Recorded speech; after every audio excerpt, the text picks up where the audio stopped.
Hello there, friends. How you doing? What's up? What's good? What's poppin'? Welcome to a very special guest discussion on my channel here with my very good friend. Can you introduce yourself, buddy? Hello, I'm Corin. I've known Ash for a very long time now. I stream sometimes, I make games sometimes, I play games sometimes. I do a lot of things sometimes, but never anything all the time, only some of it. And where can people find you online? Yeah, you can find me primarily on Twitch and Blue Sky, mostly. Discord too, but you'll probably find me on one of the other two first. Yeah. I'll be leaving the links for their socials in the comments below. So if you want to go out there, give them some attention, some support, please go ahead and do so. They're a very good friend of mine, and they, like me, are kind of stupid about Nintendo games. So we're gonna be talking about Nintendo games for the next few minutes at least. So recently, very recently, the Nintendo Switch 2 console was announced, officially announced. We saw this little trailer for it, and we're getting a proper Nintendo Direct in a few months. By now, it's in April, so there's still like a long way to go. It's like a month and a half left. Yeah. So we still have a little bit of a while until we got any like solid, proper game announcements for the console, but we already saw the design. It's coming probably later this year. And I kind of wanted to do this discussion to more or less share our expectations and our hopes and maybe what we don't like about it so much with you guys. And if you have any ideas about the Switch 2 you would like to share, please do so in the comments below. I love reading your comments. It's one of the best parts about doing these videos is seeing what ideas you guys have. And if you agree or disagree with me, just remember to be respectful. But starting off, the Nintendo Switch 2, despite being announced only recently, only last month, was kind of big rumor kind of forever now. The Switch was a very long-lasting video game console, all things considered. It sold so well, like Nintendo didn't want it to die soon at all. So it kind of stayed like, what, 8 years in the market pretty much? Almost 8 years as Nintendo's main console ever since 2017. And through that time, there were lots of rumors about what would be coming next. You know, there was first talk of the Switch Pro as like being an updated model of the original Switch. That never happened. We got the Switch OLED instead, which is mostly like a very incremental upgrade. Then a few months after that, we started getting rumors about the Switch 2 proper, the next mainline console for Nintendo. These talks have been going for over a year by now. I think it was speculated to come out back in 2024, then it was supposedly delayed, and then people started talking about the design. A lot of like models for the console leaked as well. We got to see the console design pretty much as it was announced a few months before it was officially out there. Seeing these leaks and seeing what people were talking about the console, Corin, did you have any expectations about it, like before it was properly announced? Like, did you? What were your thoughts when you saw the leaks? What were you hoping it would be? How was that pre-announcement period regarding the Switch 2 for you? Yeah. I mean, I will definitely say that compared to the original Switch, I didn't keep up quite as much with leaks and all that stuff. Like I remember with the Switch, there's a bunch of rumors because it was the first hybrid console. It was this whole big new thing. There were a lot of ideas that people had. I remember when finally the patents came out for that original design, and everyone was like, okay, this is interesting, but also what is this? It was definitely really interesting. I feel like with the Switch 2, I didn't quite see NX. too much of that. Yeah, back when it was known as the NX, I actually remember way back then, I think it would have been 2016. 2016, yeah. I did 2016. Yeah, I did a discussion video with an old friend about some of those leaks. Crazy how much time has flown since it's been 9 years. We're getting old, buddy. I specifically remember in the final video, the image that he used for what I was talking about, the design leaks, was a different one than what I had been thinking of. And there being like a lot more different designs than I feel like there was. Like Switch 2, it felt like it was a lot of, yeah, it's still pretty much a Switch. And when we did eventually see it, yeah, it is still pretty much a Switch. It is not the world's most innovative thing ever, but it's here. And hopefully it'll be a interesting console in its own right. I feel like we're gonna get more into specifically the innovation thing a little bit later on in this video. But just generally, my experience with Nintendo has shifted a lot throughout the years. So like 2017, right? How old were we? Like 11, 12, right? Right here, we're young adults. Like we're saying we're getting old, but like there are people who are like in their 30s and 40s who are fans of the shit as well. Like I was a kid, right? And growing up, I was mostly a Nintendo kid. I did have a PS2. I've talked about this a few times in the channel already, how like back in the day, I was not necessarily a Nintendo fanboy, but I was very much, you know, like I had my Wii U, I had my 3DS, I did have a PS4, I didn't use it very much, it was kind of a waste of money back in the day, because I didn't really use it, so it was very much, like I was very much just integrated in like the Nintendo fandom, online and stuff. People who had a Wii U, having a Wii U was this whole special thing, right? Not everyone had a Wii U, so you were part of like the secret special club almost, and everyone who was speculating about the NX, the leaks, you know, it was a whole tight-knit community, and I remember like keeping up very fervorously with that, you know, counting the days for like the Switch presentation. It was not even a direct, it was the Nintendo Switch presentation, and then when they dropped that official announcement, that original trailer for the Switch one. Do you remember the day? Do you still remember where you were when they announced the Switch one? Because I do. I remember where I was. Like the night before when they announced that they're going to be showing up. I kept on sending the announcement back and forth. Same friend I did the leak discussion with then. And then the day of, I refused to watch it until after school. And I remember very briefly at the end of the day after the trailer had come out, someone had shown me the name of Nintendo Switch. And I just tried to block out my head in that moment as long as I could until I got back home, could actually properly watch the trailer. I had a similar experience with Pokemon Sword and Shield actually, but that's a whole other story. But with the Switch, I mean, I remember seeing it after school, and I don't know if like is a time zone thing. To me, I remember watching it at like 7 or 8 p.m. after I came back from school, and it was pretty cool. It was pretty exciting. I was very much hyped for it. Next step for Nintendo, they're moving away from and like seeing Breath of the Wild on the small screen for the first time, like that was magical, right? Yeah. Skyrim on a Nintendo console, that was already like huge, right? I feel like back during the Switch one, a lot of those steps Nintendo took to be quote-unquote closer to the norm of what a typical gamer would want out of a video game system was the right move, because the Wii U was such a favorite, right? The Switch one is an amazing console, but in a few ways I feel like it does a lot of like different things from Nintendo's previous consoles. Things that were simultaneously really good and really bad, depending on what thing you're talking about. Stuff like having more third-party games. Like Skyrim is a game you'd never imagine being on Nintendo console. Not only because it doesn't run, like it theoretically could run on the Wii U, but it's just not the kind of game you would imagine being in the Wii U. This mature RPG and stuff. I remember them talking about like the third-party support, how the new like chipset or whatever, the dev kit was very accessible for developers. But also how like eventually when we got the console in our hands, and it was like the simple menu, how the console was just kind of like built a little bit cheaper. The Switch one is awesome. Let me make this very clear. The Switch is a console I hold very near and dear to my heart. In fact, I have it right here. What was I was playing Kirby. I have mine with the exact same Joy-Con. Hell yeah, it's the best color. It's literally the best one, right? The pink and green ones. Yeah, but the Switch one to me, it felt like in a lot of ways, I don't know if compromise is the right word, because compromise implies necessarily like something was lost. And I feel like something was lost in some way, but at the time it didn't feel like that. It was very exciting and very unique, because despite being a more quote-unquote traditional gaming system compared to something like the Wii U, it was unique in what it could do, which was the switching thing. Like that was something like very new at the time. Like no video game console, like really, like I guess the PSP kind of did that if you got the peripherals for it and stuff, the component cables, but that wasn't like a normal thing for video game systems to do. And coming from the Wii U and embracing of more traditional games in a more, say, the menu, like how the menu was more accessible, quick, and easy to get into, how it was very convenient. The Switch one is a very convenient console.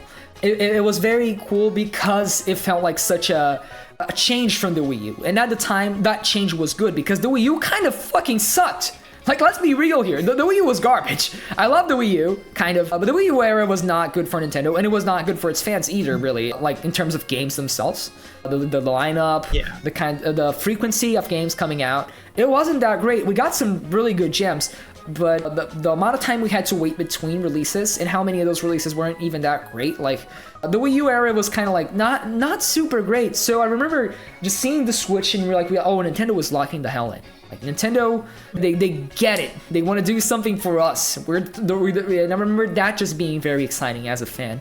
And Breath of the Wild coming out. I remember every single like big release from like the 2017, 2018 era, I would pick up out of hype. Like even the games I didn't really like that much. Like I don't believe I ever beat like Mario plus Rabbids, for example, but I own it because it was such a cool, weird new thing, right? And it was so exciting. And I remember that early Switch era, it was so cool and so exciting because it was kind of Nintendo just deciding to lock in and making this console that's simultaneously very unique, but also very accessible, still very game-centric. And as a course correction from the Wii U, I feel like that worked great. And one of the things that allowed it to work so well is that despite it being a more quote-unquote grounded console compared to the Wii U, the design itself was still so unique and it was still so special. Like I remember like showing the Switch off to like a family member, like an uncle of mine.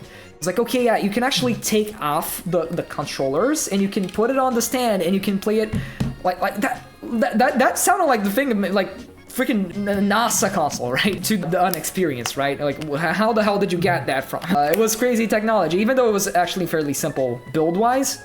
It was done in a very creative way, and that was super exciting about the Switch One.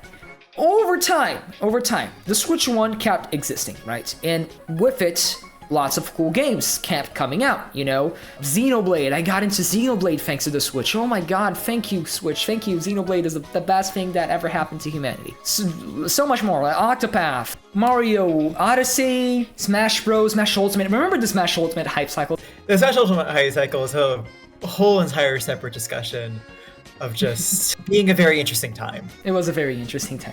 The good, the bad, and the everything in between. But it was a very interesting time to be a Nintendo fan, I feel. And I feel like the Wii U era as well, for as bad as it was, I feel like that was also a very interesting time to be a Nintendo fan.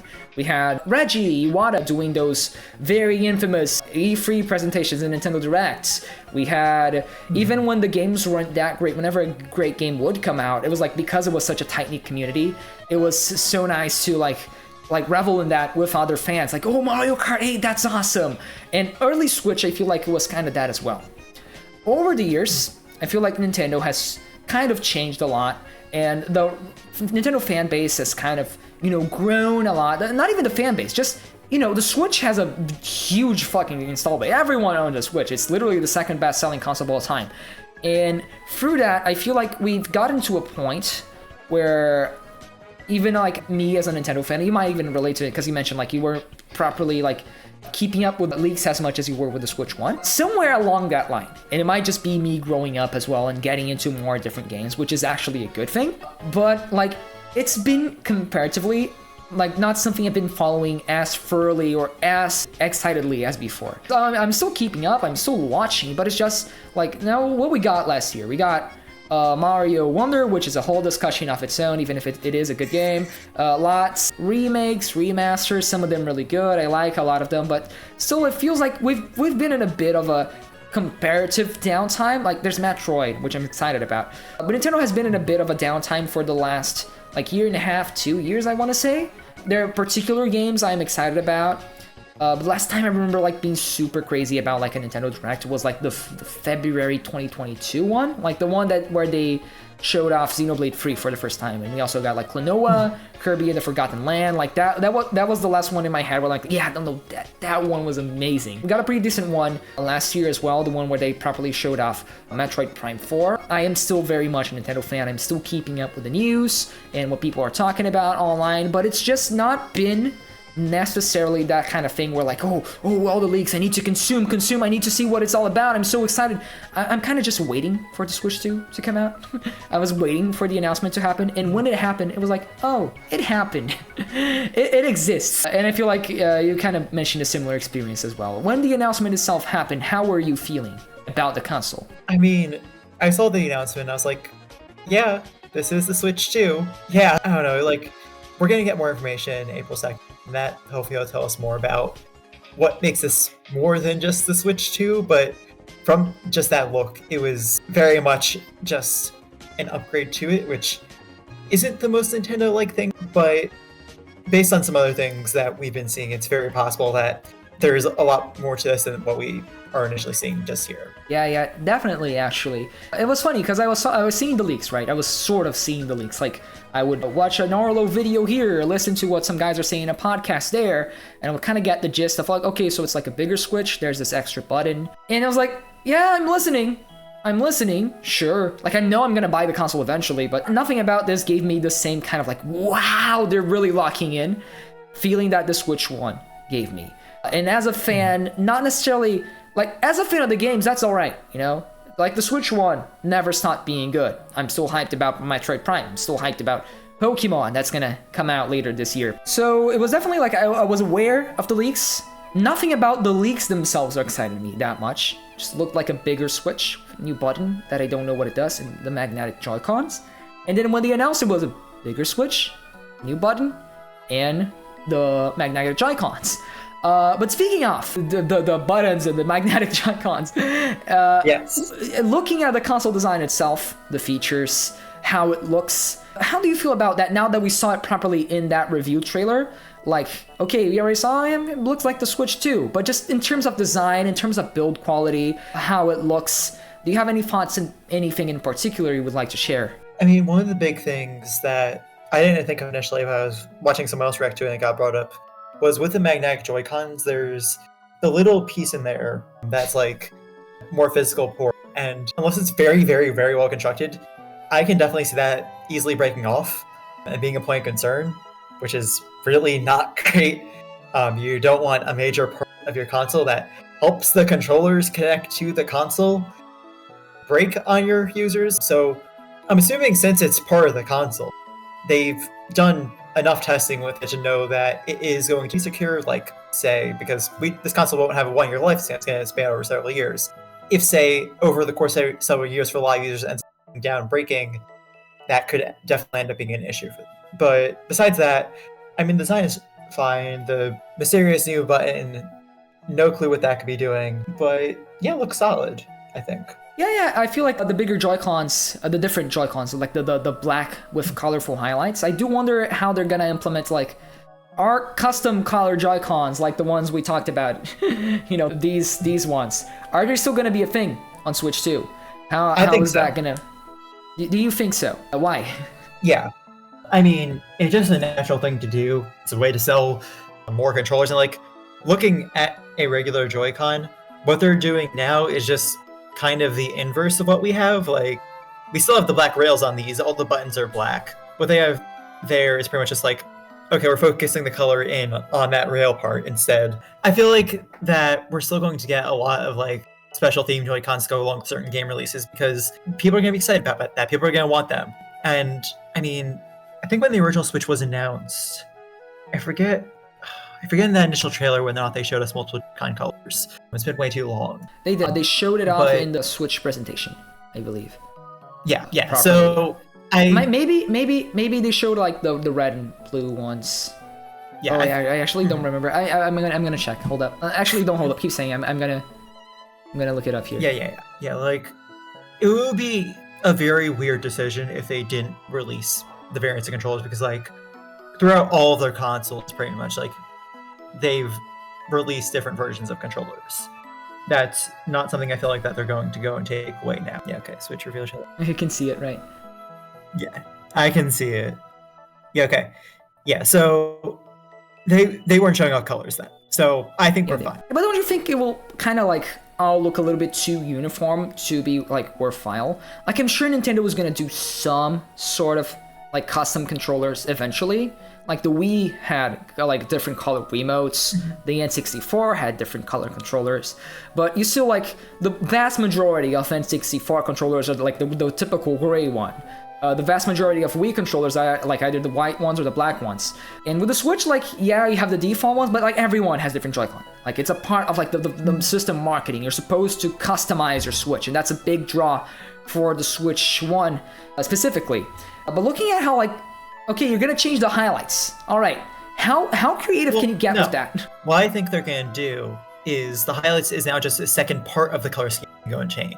Because like for a lot of Switch Joy-Cons, you'll have pairs with controller. Primarily, we'll have one color. In this case, now they're introducing the fact that they can have highlights on the rails and behind the joystick that give it more of a flair. So there's more that can be done with it. If we get Splatoon 4 and they add in quad color battles, they can have 4 color Joy-Cons that way. I see. Oh yeah, that could be. I hadn't thought of that. I guess that could be interesting. I would love to have like a multicolor Joy-Con. Like a red and white Joy-Con. That could go crazy. That could actually go crazy. Yeah. Oh, and the dock. What do you think of it? It's a Switch 2 dock. Yay. I do think it's interesting. I think I like. Go on. Yeah. I think it's a bit more visually appealing than the Switch 1 dock. Like the Switch 1 dock, it is a rectangle. It is not that much fun. It's a piece of fucking plastic. I Yeah. can control this on the ground. It's right here. I can't pick it up. I can throw this on the ground. It's gonna break in pieces. The Switch was made with like duct tape and lava. It's not sturdy. I hear the OLED one's better. I don't have it. I have seen it like a handful of times. Have you? That's what I've heard as well. Yeah. My sister has it. I actually haven't seen it yet because I've been at college. My nephew has an OLED. Yeah, no, I see think the it dock, on occasion. Yeah, I definitely think that the Switch has a much nicer looking dock. It feels like when there's not something in it, it won't just look like a brick. It'll be like, oh yeah, something goes in there. It, in a weird way, and this is gonna sound so wrong, it feels more toaster-like, but in a good way. Oh yeah, I remember when the Switch 1 was announced and they had like the freaking Joy-Cons on the grip, and it kind of looked like a little dog, and so people just started like drawing the Joy-Con grip as a dog, like as a little mascot, unofficial mascot for the console. Like, do you remember that? Yeah. That was cute. I missed that. Like this. Well, okay. I wasn't really on the internet back then, so I don't remember too much about that specifically. But I do remember like when the PS5 and Xbox, or would have been 4 or 5 at the time. Oh yeah, it was 5 and Xbox Series S, Yeah. X, whatever. Like there's like you have the toaster, you have the fridge, and you have the Wi-Fi router. All the home appliances. Hell yeah. That's true. I remember that. Oh, the Xbox fridge. That was fun. The building, fucking new consoles, they look like freaking Las Vegas ass buildings. It feels a bit more natural. I do think it's interesting that they have a USB-C port on both sides of the console, like both in like the bottom and then the upper part as well. I wonder if you're going to be able to put it upside down in the dock too, just because. Okay, that would be interesting. I think because like the USB-C isn't the only connection, it's also like the other alongside it, so that would need to be on the top as well. But like if you ever played it in tabletop, you could not charge it. So it would definitely be nice to have another place to go and charge it from. Even like just playing handheld, I remember like on my 3DS it was great because with 3DS it's on the back side. It's easier to go and plug it in there. It's not in your way. And I feel like the Switch is gonna be a similar thing where I like playing a handheld a lot, and like it might be a little bit different because it's not like the port is being hidden behind the screen itself. But if my setup makes it so it's not comfortable, just having on the bottom side, I have the second option of putting on top as well. Oh yeah, but at the same time, like, let's be real here. Playing devil's advocate almost here. Don't you feel it's maybe even a little bit excessive? I do remember like having trouble in the very occasional moment where I needed to charge the Switch while playing on tabletop, which wasn't very often, or even how it's a little bit awkward having the cable come out at the bottom of the system there when you want to charge on handheld.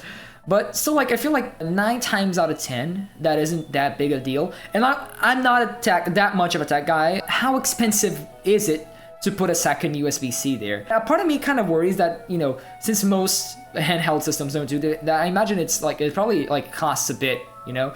It costs a bit of space as well. So I wonder, like, if it's really necessary just for that, if it is specifically just for charging, if they really just added it for additional convenience of charging while playing in tabletop, or if there's something else they're planning to do specifically with that second port.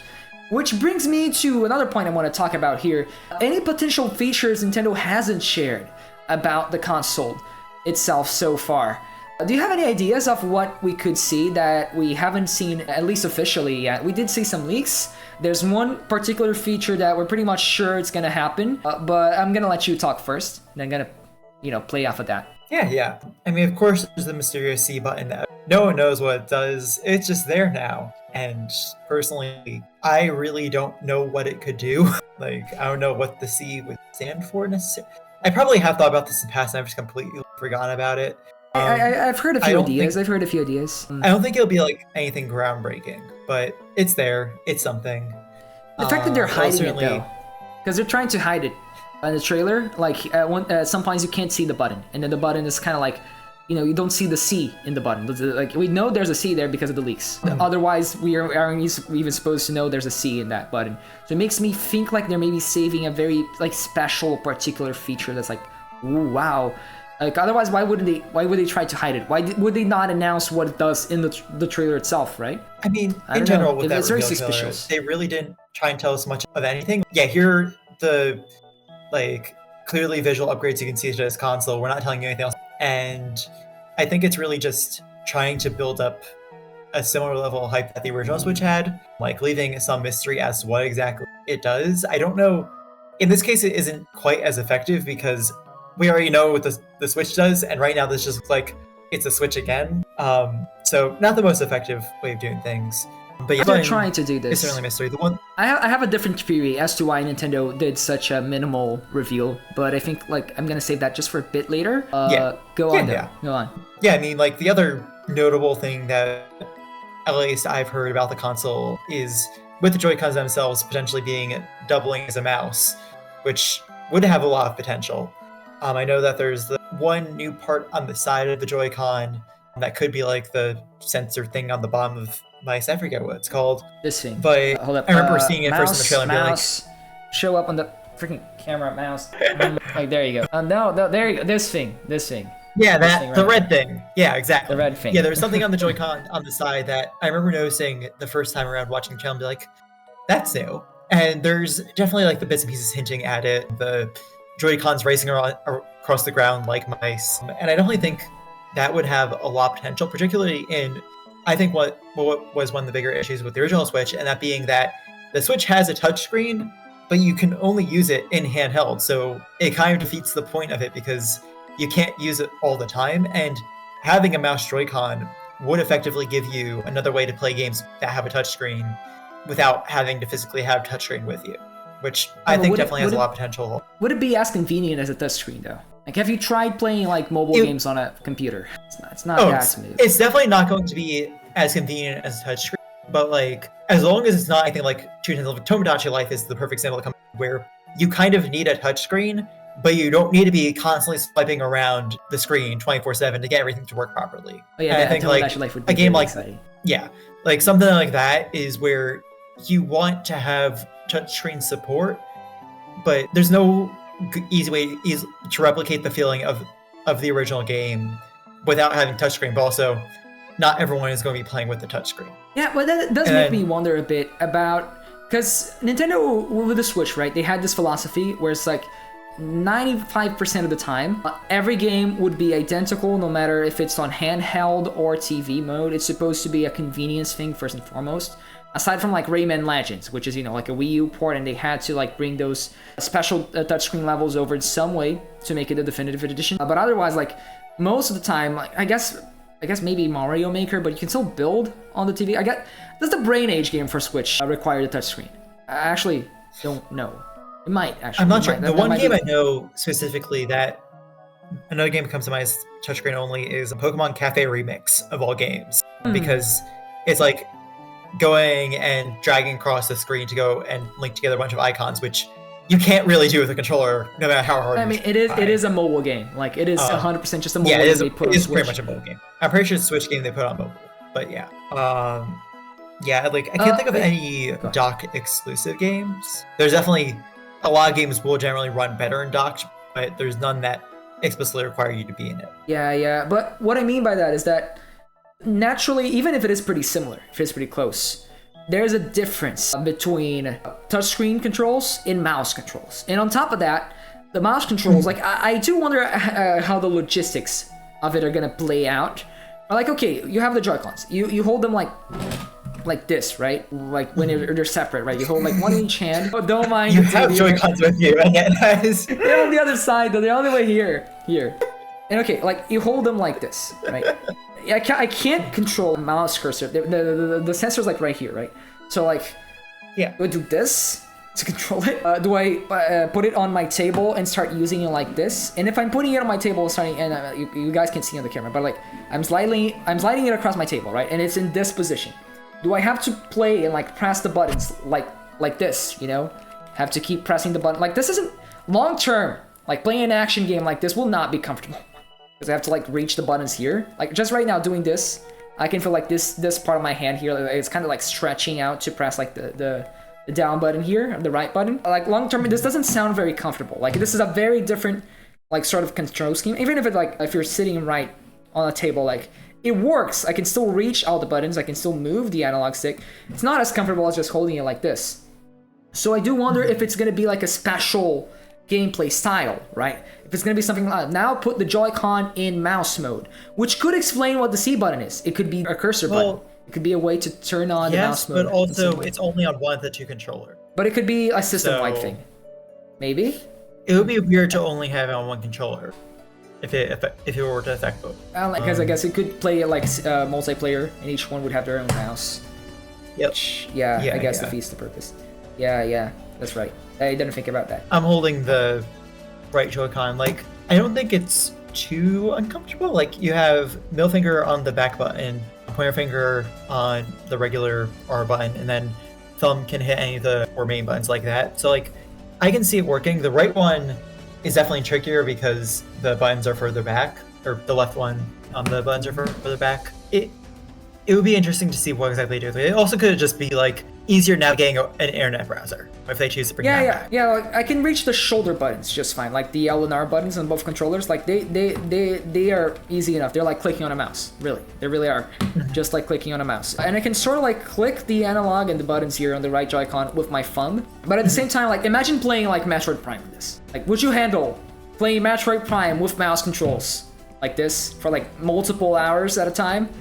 Like, I don't know, I feel like it might, like, you have to control the I've never analog. played Metroid Prime, so I've never Kid played Icarus Metroid Uprising. Prime, so I wouldn't really Imagine know. playing Kid Icarus on this. I've never played Kid Icarus. You have to choose a different game. What's a Nintendo shooter? I have Sin played and Endless Punishment?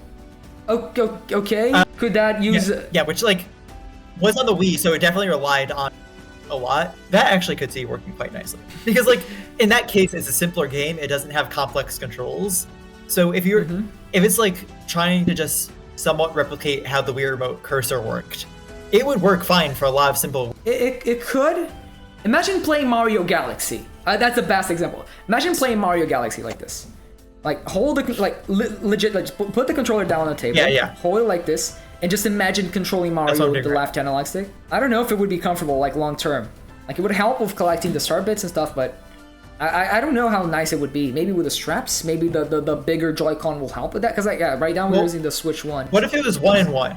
Like you have one in mouse mode and the other one is in your regular holding in your hand mode. I guess it's like, better. It would be specifically. It would be a pain for hand coordination. But like I'm trying right now. It's a bit weird. It would be really funky, and I think it's a terrible idea. But in theory, I can pick up what you're putting down, sort of. But yeah, no, it's a bit, it messes with my head a bit because now the grip is completely different between both hands. But I could see myself getting used to this. Definitely. Yeah, and it makes sense why it's on both, because for people who are left-handed or right-handed, it gives you the option to do either way. I'm still like picturing Mario Galaxy here. Like even with just the right Joy-Con, man, like reaching the A button, the B button, like I can do it. It isn't impossible. I wouldn't even go as far as saying it's like uncomfortable, but it's not comfortable either. I'm having to move my thumb in a very like sideways type of way. I'm like doing this like a pinch motion to hit the buttons, and the buttons are very small. Like I don't know if the Switch 2 buttons will be so significantly bigger where this doesn't become a problem, but it just doesn't feel the nicest conceptually. Just picturing it right now, like I would still rather just play like this, or even more so like this, you know, and then not worry about it. I even feel like if they put the sensors like down here and let me play like this, like I feel like that could even be a little bit better even. And play on like my leg and stuff. I don't know, just I'm spitballing right now. I have no idea if this is good. I don't like that. I'm spitballing. I have no idea if this is a good idea. No. Alright, I think what we learned here is that whatever they're planning, hopefully they know what they're doing. Hopefully they know more than we do. Hopefully we're gonna be surprised here. Which does bring me to like other potential things they could surprise us with. Because considering they have both USB-C ports, some people have been talking about maybe the second one being used for potential like peripherals. People talked about a potential like second screen or some other attachments you could put on top of the Switch through that USB-C that could be interesting. Do you have any ideas regarding that? Yeah, I mean, that definitely sounds like it'd be a really interesting concept, and like, it wouldn't be a new thing for Nintendo. They haven't done it since, I think, was it the GameCube or the N64 that would have been the last console to have like or I guess the GameCube had GBA player. Yeah, they didn't do anything for the Wii U, in part because it was the Wii U. The 3DS didn't have anything. Frankly, it didn't need it. The gamepad had it all. Yeah, like the handhelds. Yeah, the handhelds, like, there have been peripherals connect the handhelds to the consoles, but never anything to add on to the handhelds themselves. And then, like, the Switch and having, so I can definitely see it being a new way to add on. You're wrong. Stick Pro, C Stick, whatever it's called. The Circle Pad Pro for 3DS. I forgot about that. Oh my god, that thing. Yeah, that was a thing that sure didn't exist, and so many people used. Definitely. Yeah, okay. So the 3DS did have one. Was it the most popular? No, nobody used it. So it'd definitely be interesting to see if they choose to bring that model back. And like, peripherals really haven't been much of a thing done at all in the gaming industry in a while. Like, the last non-Nintendo one I can think of would have been the Kinect, probably. Yeah, I guess. Let me think here. 3DS had like the Amiibo thing for the base 3DS, but that's fix. That's true. Yeah. But that's more like a fix for because of the new 3DS having native Amiibo support. Yeah, like, and it was the same thing with the extra attachment. Like, it was functionality that the new 3DS also had. So I think that did come out before. The Circle Pad Pro came out before the new 3DS. Yeah, it was a 3DS peripheral. Then the new 3DS got it natively. Whereas the Amiibo thing, I think it was simultaneous. Like, oh yeah, the new 3DS supports Amiibo. Oh, and if you own the original, you can also buy the thing that will let you use it. Yeah, I think that was around the time that Amiibo came out, because of the new 3DS, this entire branding was around the fact of the Amiibo. Like, the new had the Amiibo sparkles around it and had the same font as Amiibo and all that. But yeah, so peripherals, it could definitely be interesting. A second screen would be really cool. Personally, what I want is some kind of connectivity that will allow you to play the Switch and handhelds while also broadcasting it to the TV at the same time in a Wii U-like mode, because I really love the Wii U. Please bring that back. It was so good. I do think that's interesting that you mentioned that, because this brings up a whole conversation about the Wii U itself versus the Switch, and now the Switch 2. And like what it really represents on more like a deeper level. Like, what is Nintendo trying to do with the Switch 2? And if we're maybe looking at a different era for Nintendo as a whole. There was this Eurogamer article going around. People were like kind of like complaining about it because it was like, oh no, you're wrong, you're just being ignorant or whatever. But there was this Eurogamer article going around talking about how is this the end of innovative Nintendo? Because the Switch 2, as we talked about already, whether this is a good thing or not, just kind of looks like a bigger Switch with different types of Joy-Cons, I guess, but like mildly different, functionally nearly the same. And this brings up like an entire new conversation about, from Nintendo's perspective, like, and as a fan, as someone who just likes keeping up with Nintendo stuff. The Wii, as I mentioned earlier, like the Wii U era was kind of garbage, but it was also a very interesting kind of garbage. It was also really, really fun to keep up with, and eventually we would get some really cool games. And I feel like dual screen gaming is something I really miss. I love the 3DS. I have my 3DS right here with me. I was just playing Kirby. I have mine right here. Superstar. With right here. It's even like I'm playing Great Cave Offensive. It's Kirby. That's wow, crazy. But yeah, so the dual screen gaming is something that Nintendo really mastered around that time, and it's something that I feel like we really miss right now. I feel like, and that's what I talked about the Switch 1 a little bit earlier, how it kind of feels like it compromises in a lot of ways. I feel like there were lots of things that needed to be done at the time, as a response to the Wii U's failure.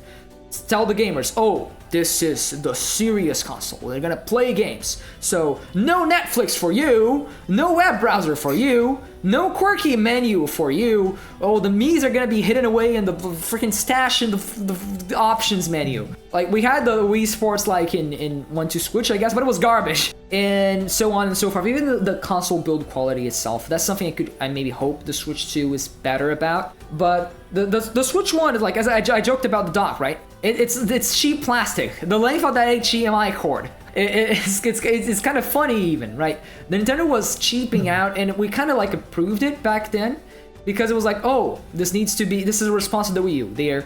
They're gonna sell this at not at a loss, which is uncommon for game consoles, because they need to make back up what they lost with the Wii U and just focus on what makes the console work, right? And in that sense, the Switch one really succeeded. But kind of similarly to how I feel about both main 3D Zelda games on Switch, Breath of the Wild and Tears of the Kingdom. A lot of the compromises that game made, Breath of the Wild, felt like they were made in service of the big innovative new step that the series was taking with that game. In the same sense, the Switch one, I felt like all the compromises that were made with that were in service of what the Switch was trying to be for the market at the time, what it needed to be. But when the sequel came and they had the opportunity to make something that maybe brought back a few of the cooler elements from that previous era, they instead just did the same thing again without really thinking about what made that original like previous thing special. Why, despite it like compromising in some aspects, like it was not the compromise that made it so special, it was the thing that it did new. And I feel like there is similarly, like in both in the Zelda conversation and in the Switch hardware conversation, we're kind of at this point where Nintendo was kind of like ashamed to kind of bring back some things from the previous sort of era, like the Wii U because it didn't work, Zelda because they're taking the step forward and stuff, right? And we're not seeing a 3D, like a linear 3D Zelda anytime soon, probably. That's a whole other conversation. I'm just using it as a comparison here. I hope you're following. I hope I'm making sense. Yeah, you are. So what I was hoping for with the Switch 2 was like, first things first, like, wow, these things we missed from the Switch 1, right? Like from the Wii U that we kind of missed in the Switch. From the Wii U and the 3DS and every previous, like GameCube, that personality, right? The GameCube is a fucking launchbox. And it looks ridiculous and I love it. And like the Switch, I saw the Switch 2 trailer. And like, not only does it look like a bigger Switch, but even comparing the announcements, right? And we saw the Switch one, it had the little guy showing off, like going out with his dog and showing off like what makes the Switch one special by showing real life applications of like, oh, you can take it around, you can play with friends, you can share the controller. That was an exciting trailer. What we got from the Switch 2 was a hardware showcase. Like a very surface level hardware showcase. Like the type of thing you would see in like a phone announcement, like an Apple thing, a Samsung thing for like the new Galaxy. Or even like, yeah, we could see that in like a new PlayStation thing. And this isn't to say like, oh, Nintendo was ruined, we're lost, the Switch 2 is gonna be bad. Every single bad thing I might say about the Switch 2 throughout this entire discussion is just considering what we have seen so far, and considering that probably like the games themselves are still gonna be really good. Because Nintendo is at a high point when it comes to games. Generally speaking, I said that the last 2 years were a bit slow, but like Switch era onwards, like actually peak Nintendo when it comes to games. We're gonna get a new Xenoblade very soon. I'm excited about that. I feel like in Switch 2 certainly gonna have a lot of new stuff I'm really gonna enjoy for sure. But there's a difference between the identity of the console itself, the identity of being a fan of Nintendo and keeping up with it, versus just enjoying the console for what it is. And I feel like that first thing, that identity thing, that being a Nintendo fan is fun thing, is kind of dying off. And to me, that unless they really show off these cool new features that we speculated on, unless the Switch 2 has a crazy new use for the second USB-C, the mouse con, as people are calling it, like the mouse feature for the Joy-Con ends up being like something really, really exciting that's used in very unique ways in the games. That the menus are very fun and unique, kind of like the 3DS menus. That kind of stuff. Personality in the system, personality and the way the games are announced, just the kind of thing where being a Nintendo fan makes you feel like you're part of this family, the part of this group. And right now, when I saw that Switch 2 trailer, I saw like, oh, it's the console, all right. It looks sleek. This trailer made me realize it looks sleek, but there's something missing. There's something missing from that, from even early Switch days that I'm not seeing with the Switch 2 announcement.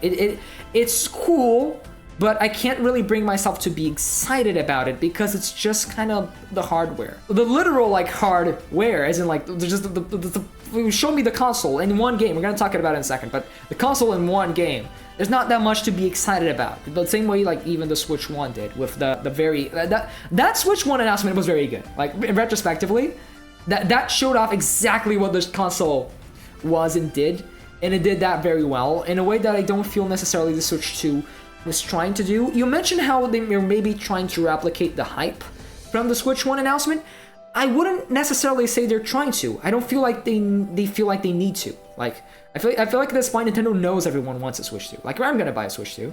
I want the games. And they don't need to do like the fancy wow announcement because one, that's expensive, unnecessary, and it brings a certain image to their company that I don't necessarily know Nintendo wants to move forward with. This is supposed to be like the sleek gaming like piece of tech, and I think like doing the commercial with like actual people or having the Nintendo people actually talk to you like they used to do with Reggie and Iwata and stuff doesn't fit their brand anymore.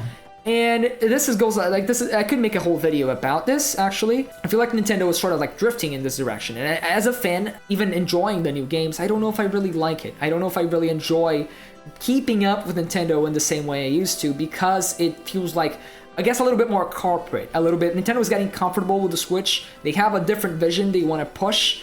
And like now they're right there with the other gaming console manufacturers, the other tech manufacturers like Apple, Samsung, Sony with the PlayStation. It's just the console reveal. They don't need to do more than this. And it's not the same Nintendo that I grew up with. Is it gonna be bad? Not necessarily. It's just not the same Nintendo I'm used to, and that's new. Maybe not as exciting as I would have hoped. Maybe. Yeah. I mean, it's interesting they bring up the original Switch trailer, because when you break down that original Switch trailer to its core, it isn't doing more than what the Switch 2 trailer did. Like, yes, we get to see that you get to play it in handheld and docked. That was something new at the time. The Switch 2 trailer does the exact same thing, and it also shows off, okay, here's like kind of the upgrades from the original Switch, but it doesn't actually, neither of the trailers tell us anything directly about the console. Like, it's all just showing us, here's what the console looks like, here are the basics of it, and the basics of Switch 2 are the same as the basics of the Switch, so naturally it's not going to be anything quite as exciting, but it, like, yes, it takes away the personality of showing it around all the place, but that really wouldn't have worked with the Switch 2 considering its design. You can't really just show off the same thing as the original Switch when the Switch 2 is the same thing and you're not actually getting anything properly new out of it. So I feel like they really are doing a similar thing where they show off, here is the very basics of this console. You get to see a few of the new things that the console does, but we won't fully explain it. You will get a full explanation when we go and tell you more about the whole entire thing. There definitely is less of a personality to it. It doesn't feel as personal. It's definitely just, it feels like that corporate Apple that you mentioned, where it is just physically showing off the console, but at the same time, it's accomplishing the same thing that the original Switch trailer did, just in a different way. Mechanically, functionally, sure, I agree. I feel like the strategy is probably, internally is probably like kind of meant to be the same. They're doing the same thing, like beat for beat. Small announcements, then a proper review a few months later.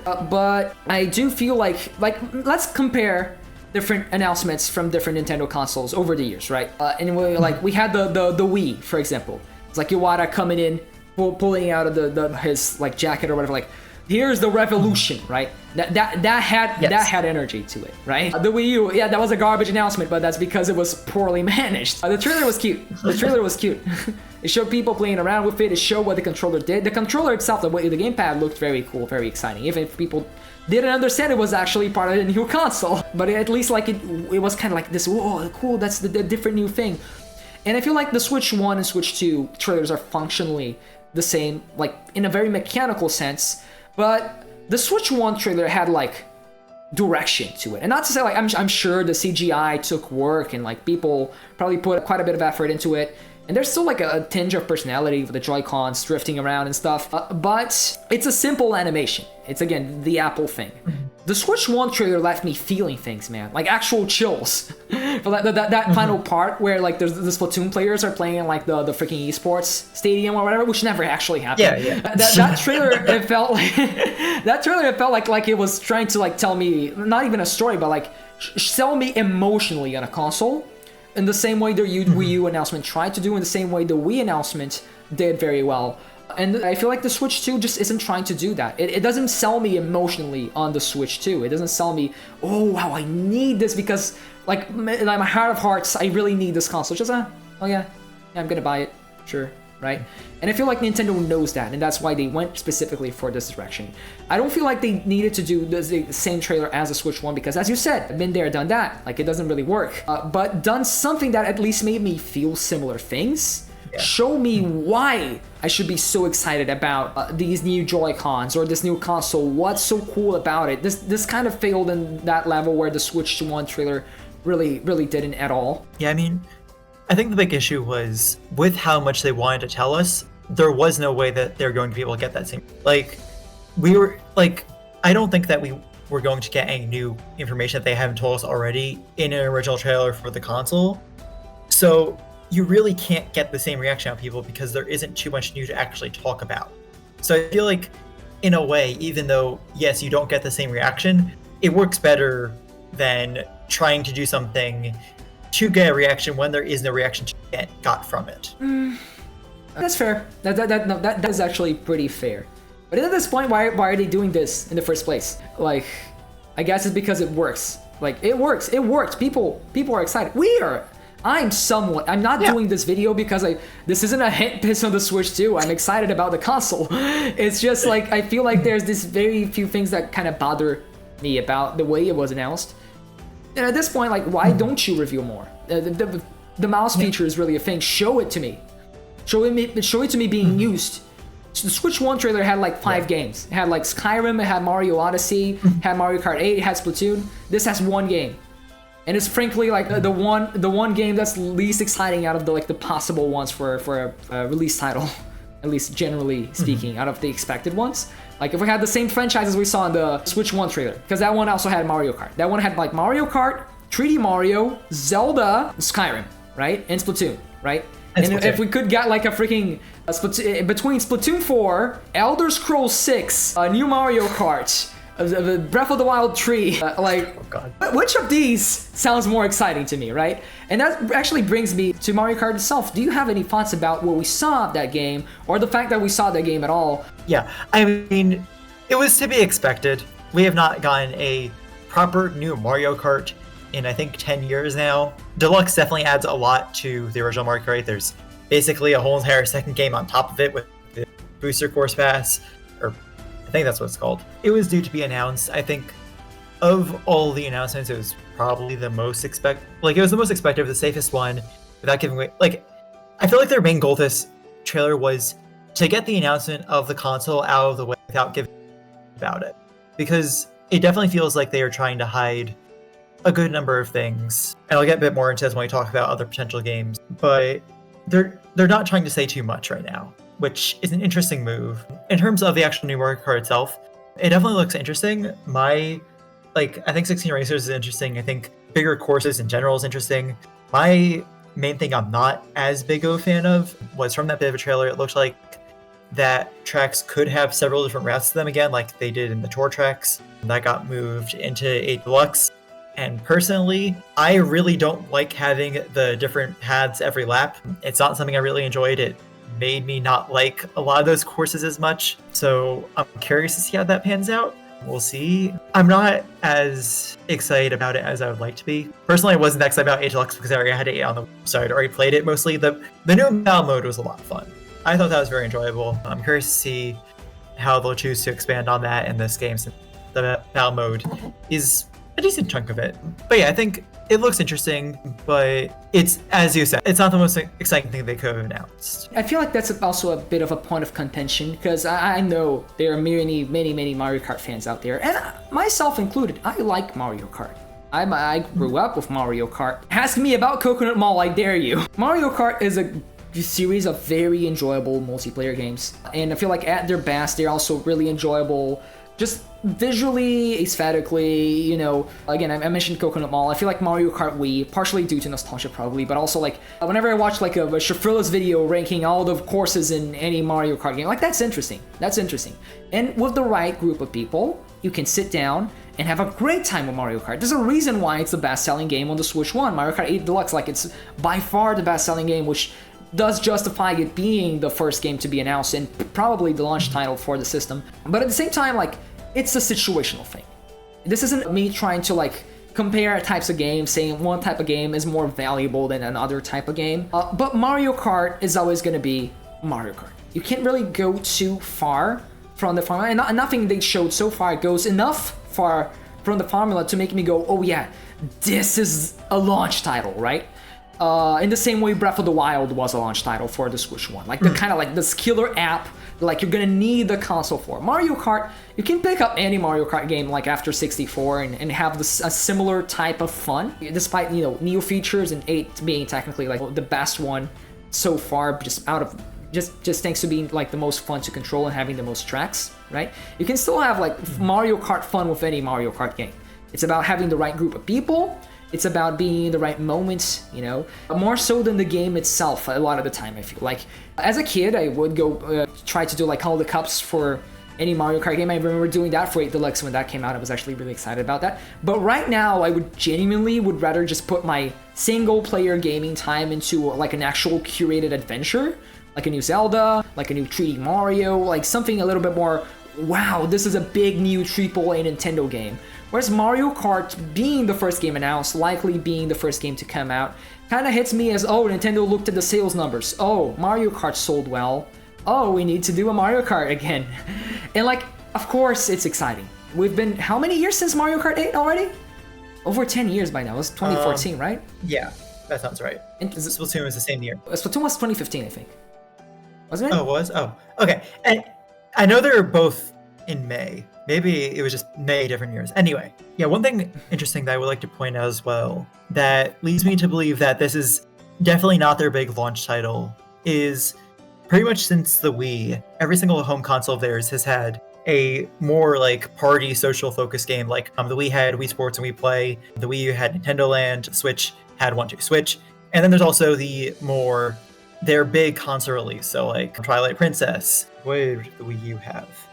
The Wii U kind of did it. I thought of Nintendo Land on the Wii U, but that was actually... No, it was New Super Mario Brothers Wii, but like that wasn't great. Yeah, New Super Mario Brothers Wii U, and then the Switch, of course, had Breath of the Wild. So I definitely think that we are looking at a bigger mainline game at launch. My guess, personally, would be a 3D Mario because it's Mario's 40th anniversary this year.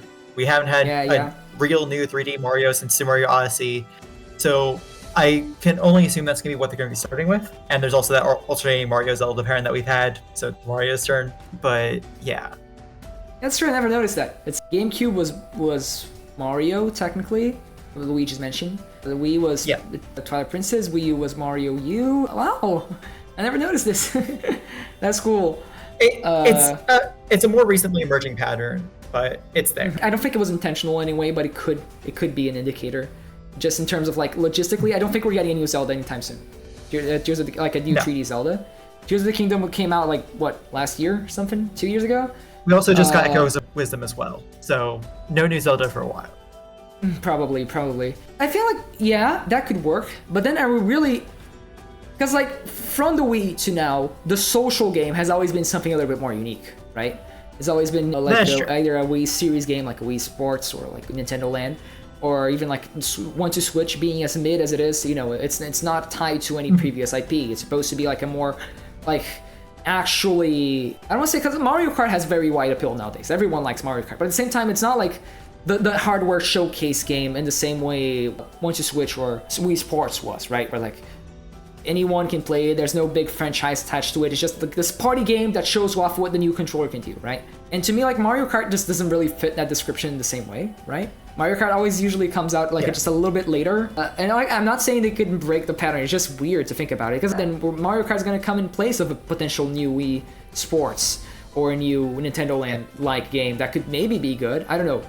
It's been a while since we got like a really good Wii Sports-like game from Nintendo, but I still have hope. Yeah, the one interesting thing I would like to mention on the topic of original IPs was a few months or a year ago, I forgot how long it's been. Time doesn't exist to me anymore, but we had the Nintendo Switch Online test for the mysterious new thing that they were working on, which is very likely going to be some kind of Switch 2 thing. We don't know of what kind exactly yet. Like, we got little bits and pieces of what it's supposed to be, but we don't know too much about the specifics, so it's possible that could be what we're looking at for that spot as well. Yeah, but that looked like that would be like an online game though, right? Probably. Yeah. Do you know anything about it? Can we legally? Legally, we're not supposed to at all. I personally was not able to, but I remember that because the internet is the internet. People were still posting about it anyway, and it, like, from the bits and pieces, it was definitely like more of an online game, but I would not be entirely surprised if it were to one, be a launch title, and two, possibly fill that slot of being a party. Maybe something like Jackbox or something, right? Where you play like it's a party game, but it's a party game you can play either together or like very far apart, you know, like on Discord or whatever. Like that could be interesting. I think we're gonna see more from that later on in this year, if it's a Switch 1 thing or it's a Switch 2 thing, or maybe it was just a task and Nintendo's just fucking with us. At this point, I don't know why they insisted on the NDA, but it's Nintendo. Someone's gonna leak the entire ISO file for it like 10 years from now, and it's gonna be like the talk of the town. That's gonna be interesting. Digital Game is gonna make a whole documentary about it. Oh my, it's definitely an interesting thing there. Well, then there's also like how the game looks as well, right?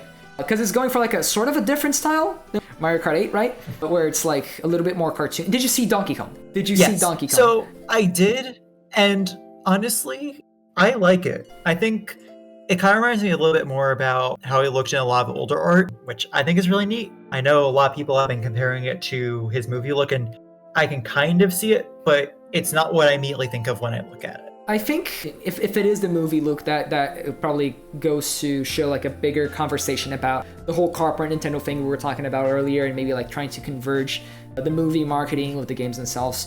But overall, it looks more so just a general like art style shift, and it does look interesting. It does look very cool in terms of like artistically. I think it's cool that they're trying to do, you know, very, very bouncy animations. You see Mario hopping, like there's a bit of squash and stretch in that. I think that's pretty cool. And I think like that conceptually, I think that's really nice, right? Anything to make the game stand out from Mario Kart 8 is already like a pretty cool thing, because Mario Kart 8 still looks great, right? And still looks very modern. It looks like, unless you like stare intently at the models, it still looks surprisingly like beautiful, especially like the original, the non-booster course stages look very, very, very pretty. The lighting is still very, very good.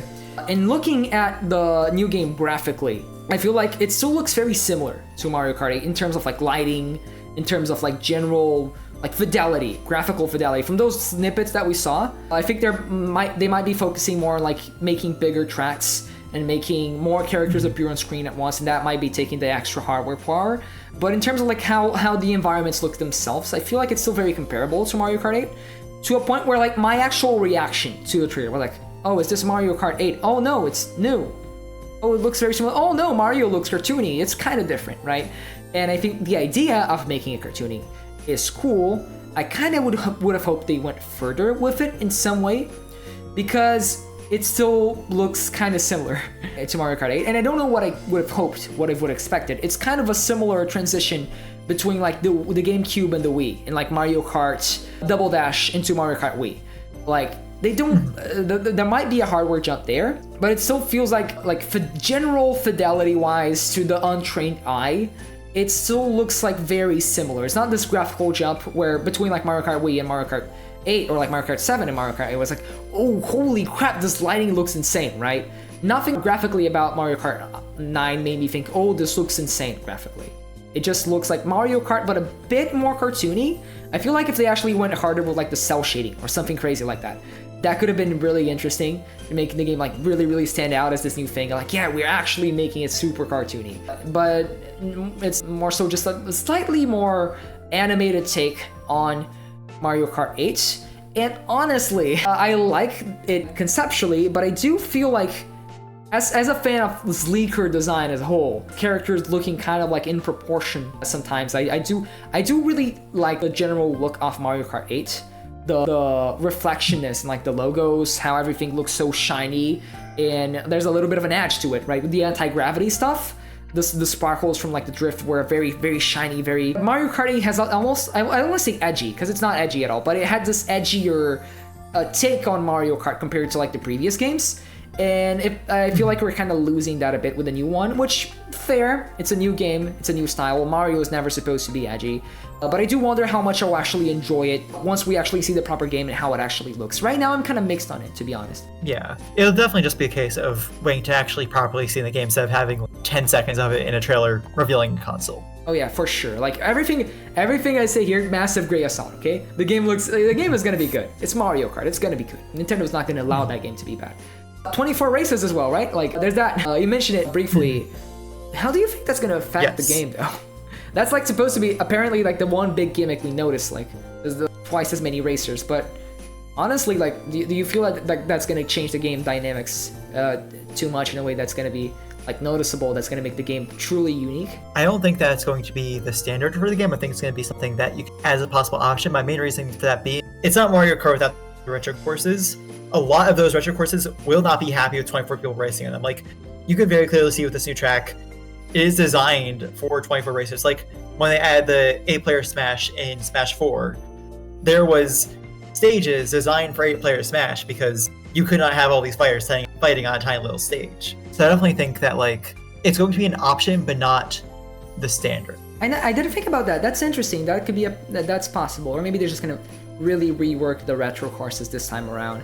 I mean, they had enough time, right? I feel like if Mario Kart's gonna go through a reinvention, it needs to be now, right? And I feel like that's the greatest opportunity after we got, like, because Mario Kart 8 is kind of like the ultimate Mario Kart up until now. Got most of everyone's favorite courses, a shit ton of characters, great visuals stuff, and like as we've seen, like graphical fidelity is kind of the same.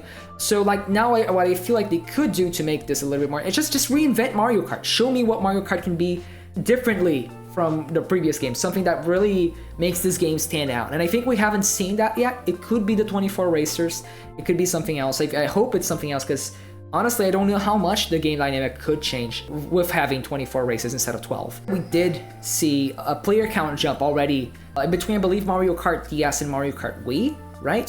Where we went from 8 racers to 12 racers. And I feel like logistically, it's a little less complicated than the jump from 12 to 24. Not only because it's not doubling, it's just kind of almost doubling, but also like 24 is a lot. 24 is a big number. Big numbers are scary. Yeah, I mean, I will say, like, in terms of the closest comparison I can think of, F-Zero 99 is a thing, so it's not like we've had racing that don't have a bunch of people, but also in F-Zero 99, I am pretty sure there's enough space, at least, that it's not a constant concern of you are going to be running to every single person all the time. There's not as advanced of an item system, so it's not like there's going to be 20 red shells on the stage at any given time. It would definitely be more chaotic than something like that, and it's kind of why I'm thinking that there's still going to be 12-player races, because 12 is a good amount. 12 has worked, it doesn't feel like too many, and you still have fun with it. 24 can get a bit excessive. Yeah, so it's pretty much kind of getting a little bit now into talking about other possible launch games. So I know that you're the host, but what are your thoughts on the other possible? And it's a very, very interesting question. I feel like we already went over a lot of it just now when we talked about the launch titles and stuff. I'm guessing Mario Kart is going to be one of the launch titles because the first game they showed off, the only game they showed off. And financially, it still makes sense. Personally, I have my doubts about it, but like financially, it makes sense. So I'm guessing it's going to launch with Mario Kart. It's been long enough since the last 3D Mario. I think it's about time. I hope it's about time for the next big 3D Mario. And for the anniversary of Mario, if we don't get 3D Mario, people will not be happy.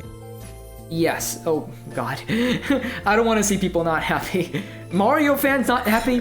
Ooh. Oh, that's a painful combination right there. But otherwise, I'm honestly just kind of like happy to see anything. Like right now, I'm seeing nothing, and so marginally excited for the console, but I'm just like hoping whatever is in this Nintendo Direct, like I feel like Nintendo can do just about anything. If they show me cool games, I'm gonna be happy. Personally, like I feel like there's a lot of like crossover with, you know, this late Switch 1 era games that we're still getting. You know, Metroid Prime 4, there's Legend ZA, and I do wonder if there's gonna be some kind of retro. We know there's gonna be retro compatibility because they announced it on the announcement trailer, but I do wonder if there's going to be like enhanced versions of Switch games, either like remastered editions, kind of like what PlayStation loves to do with the PS5 for whatever reason, or even just, you know, kind of like early PS5 stuff where the game would come out cross-gen, and if you own the Switch 1 version, you could like upgrade it to the Switch 2 version so we can run it with a better frame rate, better graphics, better resolution. I do wonder if they're going to take that route. That could be very cool, very interesting. My guess is definitely the latter route. I think in terms of like the remasters, the Switch saw a very large number of remasters of Wii U games, and the main reason for that was because the Wii U did not sell well, so Nintendo still wanted to get these games out. That was the best way to do it, and it worked. A lot of those games sold really well, but with the Switch 2, knowing Nintendo, it would be very weird if they were remastering original Switch games. I think that something like that upgrade model that you mentioned could work. It's possible that the Switch 2 has some technology in it that allows it to upgrade games visually in some way using whatever technology without having to get like a specific remaster version. But I really don't think they'll announce a Breath of the Wild remaster to come along with the Switch. I see some people throw that around. I really don't. I hope not. Anyway, but you never know, right? Sony's been loving to do it recently, and they have no reason to. You can play Last of Us on the PS4 and the PS5, but they made a remaster anyway because it's the same game. There's more of them, but too. They did like they announced more of them as well. Like there's quite a few. Anyway. Well, I know that they're remastering Part 2 now. Yeah, and then there's another game like, I'm forgetting. There's another game I'm forgetting, but. Yeah, and then like Final Fantasy VII got like the remaster, the remake got like an upgraded version for PS5 too. Speaking of, it did FF7 remake integrate. Speaking of Final Fantasy VII remake, yes, yay or nay for Switch 2? I'd say it's possible. We don't really know. I mean, how strong the Switch 2 will be, but I guess like bare minimum, it's gonna be like PS4 levels, right?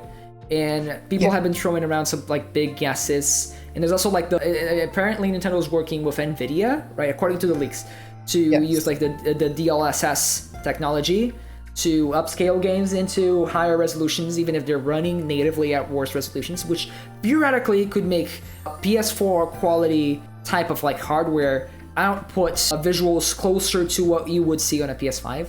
Even if the difference is still very small nowadays. So like there are some theories being thrown around that the Switch 2 could very well handle like quite a few like PS4 to 5 era games like pretty well, including possibly both parts of the Final Fantasy VII remake, which I seen some people say it could happen. I really enjoy if that could happen. I actually need to catch up on that, so I would be really excited to play that on my Nintendo Switch because I can play it around portably. Portable consoles are the best way to play JRPGs. Fuck you, fight me. So I would love to have the opportunity to play these, even like Final Fantasy 16, right? Now that's on PC too. It's no longer a PS5 exclusive either. Just let me play the big new Final Fantasies on like a small ass screen. That will make me feel.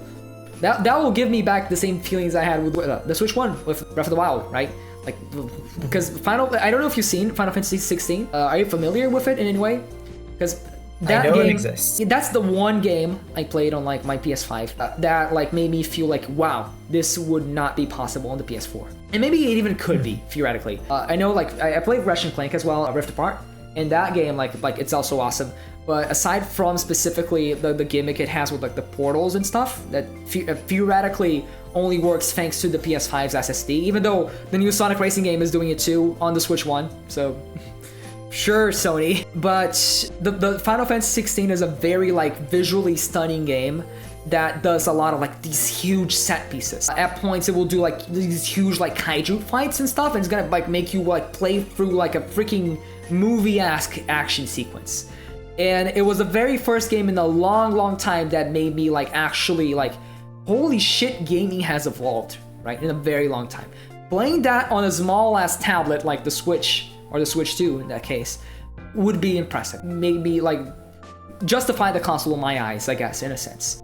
I don't think there's a lot of potential for things like that to happen.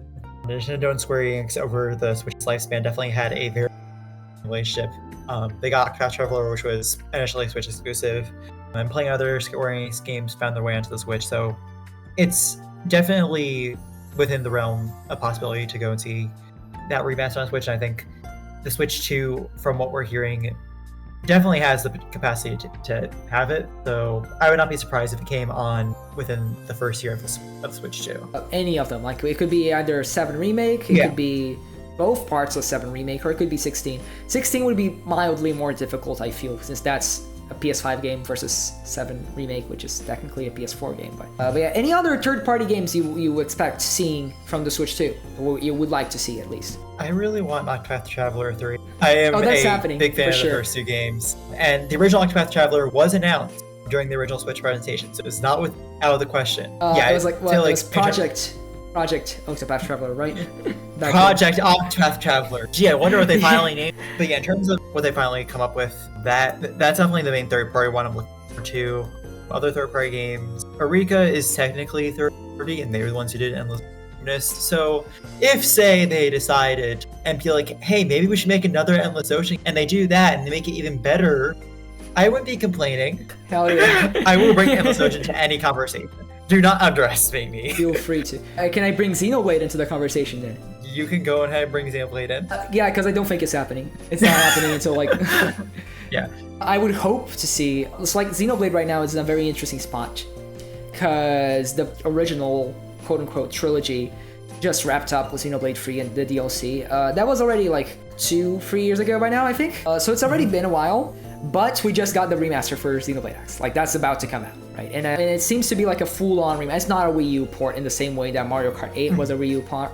They're adding a lot of quality of life features. They're actually going ahead and changing lots of the game's graphics and menus and models. And the story, they're going to add new content to the story as well. Yeah, they're making it readable now. A huge step up. It's genuinely like this whole remaster. And I imagine Monolith Soft is probably focusing wholly on that remaster for Xenoblade. So I wouldn't expect a new Xenoblade thing until maybe 2026 or 2027, possibly.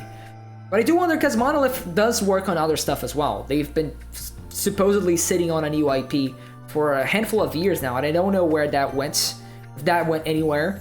But maybe we could see that first year in the Switch too. That's a possibility as well. I'm always excited to see what Monolith is up to. They're possibly one of my favorite studios, if not my favorite studio in the games industry right now, because when they're not making Xenoblade, which is the best game series of all time, they're helping with the other best game series of all time. Because they helped with Splatoon, they helped with Breath of the Wild, they're always doing stuff, they're always cooking. If only they could help with Pokemon. I feel like Pokemon could use the help. Pokemon could use a lot of help, which will be interesting. Right now on the day of recording, it's a few days before the Pokemon Presents. We're pretty much guaranteed to go and see Legends EA. If we don't, something went horribly wrong. But it'll definitely be interesting to see what that looks like. And I would not be surprised if it were a launch or near launch title for the Switch too. I could see that. It really depends on what kind of strategy Pokemon Company is trying to go for, because they kind of work separately from Nintendo, right? They always they kind of like to do their own thing. Even Pokemon Presents itself is kind of like their own weird thing, right? Like separate from Pokemon Directs. They used to do Pokemon Directs. Remember that? Remember when they used to be called Pokemon Direct? Yeah, they did. Not anymore. So I do wonder if they're just gonna, play the long game, because Pokemon likes to play the long game with these new console releases. They did Black and White 2 a year after the 3DS came out. They did Ultra Sun and Moon a year after the Switch came out. So I do wonder if they're just gonna keep making Switch games for a while now. Until like Generation 10 possibly is their big break into the new console generation. That's more in line with how Pokemon usually works, at least. Yeah. Just in terms of other possible first-party things to see from Nintendo, I mean, most of the things that I had thought out have mostly covered. One of the big things, a lot of series have recently gotten new titles, so they're all kind of in a weird spot where it would feel weird to announce new things because they just got things. One of the things I have written here that I think is almost a guarantee is some Mario game. If there isn't one, I will be shocked. Yeah, we talked about this before. I think it's finally time we got a new 3D Mario, like an actual open Odyssey sequel, or like a sequel to Bowser's Fury, more specifically. Like that's what they really want to experiment with, and I'm here for it if they want to go ahead and do that. I miss the big Mario adventures. Wonder was good, but it was a 2D game. It was very quirky, a little 2D game, and I miss Grandiose in Mario. And I feel like we haven't seen that properly ever since Odyssey in 2017. I think it's about time we send Mario to space again, or let him have like a world adventure or a multi-dimensional adventure. Actually, here's my crackpot theory. Next Mario game, they're gonna take a page from Ratchet and Clank book. They're gonna do a multi-dimensional Mario game with lots of like portal travels, and it's gonna be seamless loading times between the portals, and you're gonna like jump in between the open world levels. It's gonna be like different open world levels, but instead think like Peach's Castle with the paintings, right?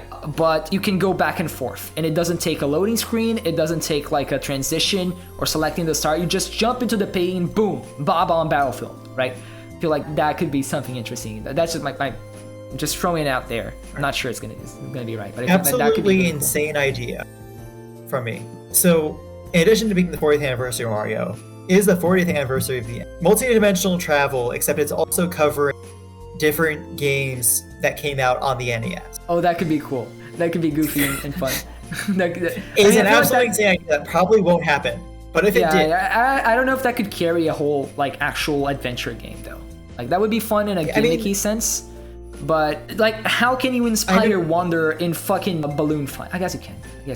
Yeah, I mean, I never personally played it, but I know that Astrobot does have a lot to previous PlayStation series. And if it was just something along the lines of that. Oh, I that could work more or less on that, because what that has is more so characters, like references to previous PlayStation games. The world itself is fairly unique. It's kind of generic too, but like it's original and unique. And I feel like when you're gonna do like this big 3D adventure, I want to explore a world that inspires some kind of wonder. It's like, think the first world in Mario Odyssey, actually, or like the city in Mario Odyssey, and how like you go there and the first time it's like, whoa, this is so new and unique. And unless they pull like a Kid Icarus Uprising for every single NES game ever, it's kind of hard to imagine like Balloon Fight as it is. How do you make that an interesting 3D environment? Ice Climber, I can think of that, but like it would take a whole ass like budget, like a lot of budget, and like a whole ass reimagining. At this point, it's barely recognizable as an Ice Climbers thing. You know, Excite Bike. How do you make an Excite Bike? I could see an Ice Climbers. I actually have a whole idea for an Ice Climbers gritty reboot game, but that's like a whole other conversation we could have. But it would be basically like, I guess if it were subtle, like, oh, we have the ice world, but it's technically also Ice Climbers. You know, we have this motorcycle stadium themed world, but it's, you know, Excite Bike. I feel like that could work actually. That sounds cool. It feels like it doesn't feel very Nintendo though. They don't really like to do this. I mean, they like to do this kind of thing, but for Mario, I don't know. But I would be excited to see. I feel like a lot of the Mario spin-offs tend to have a lot of references to the other series. Like that, the one that comes to mind immediately is like with the Paper Mario games. A lot of the Mario RPGs in particular tend to have a lot to the other series in some way or another.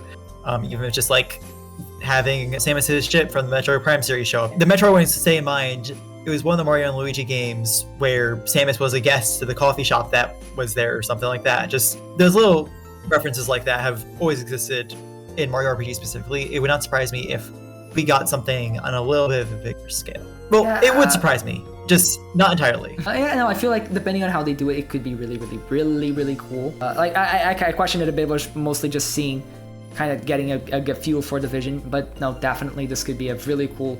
It would definitely be more interesting than doing generic Mario worlds again, right? Like typical grassland, lava land, desert land, Iceland. Iceland's a place in real life. Anyway, you know what I mean, right? I want them, whatever they do, I just want them to be very creative and very unique with the worlds you explore. Kind of like Mario Odyssey, kind of like Mario Galaxy. You know, I want to explore as Mario again. I want to adventure as Mario again. And if that takes form in a bunch of reimagined NES worlds, heck yeah, actually, that sounds dope. Speaking of franchises that were in the NES but didn't actually originate in it, this was a terrible segue, but Kirby could happen. Kirby most likely will happen actually, and oh hell yeah, please. Kirby's like one of the franchises. Man, I'm sure they're cooking. You know, HAL is like one. I don't want to say one of the few studios, right? But it's like if you take like Monolith Soft, HAL, and like maybe probably these two. I was gonna say Pokemon Company, but nah, they're 50-50. Like these studios that I'm like, Nintendo, whatever I feel about Nintendo currently aside, I keep up with them and their work specifically because I'm so into their franchises. I'm a massive Kirby fan, and Kirby's been delivering so well lately. Kirby's Forgotten Land was amazing, and it's already been a few years since that, and I feel like it's about time we take that next step into 3D Kirby, because we got a great introduction to that, and I feel like it's about time to start experimenting. And knowing the Kirby developers, they're gonna experiment in some very interesting ways. I think it's likely gonna be a launch title or like a launch year title, because Kirby almost always releases like every year, and we didn't really get anything last year for Kirby, which is unusual. I think we might have gotten we got the Dream Buffet. I believe that was 2023 though. Not quite sure. Actually, might need to check back. But mainline has been a while. When was Return to Dreamland Deluxe? Return to Dreamland Deluxe was not 2024. It was I'm pretty sure it was not 2024. Let me check that. It was 2023. Return to Dreamland Deluxe was 2023. So it's already been like 2 years, and that was of course also a remake. So you know they might have been working on something else on the side as well, like on a proper new Kirby game. And I feel like it's probably going to be, considering Star Allies itself was also announced very early on in the Switch's life, I feel like we can expect a new 3D Kirby probably very early on in the Switch 2's life as well. And hopefully it'll be more interesting than Star Allies was for the Switch 1, because that was actually one of the weaker modern Kirby games. But all indicates that they're kind of past that. And vision-wise, I really do trust HAL Labs. They generally, like, they don't miss like that. And I feel like they're going to take the opportunity to really work with whatever new things a Switch 2 hardware provides for them. How do you think a new Kirby game could work on Switch 2, actually? Do you have any ideas for that? I don't know how into Kirby you are, actually. So. The only Kirby game I've ever played is Robot, so I don't have the best idea, but I definitely say it's, of the major Nintendo franchise, probably the one's gone the longest without anything really new, so it's very likely.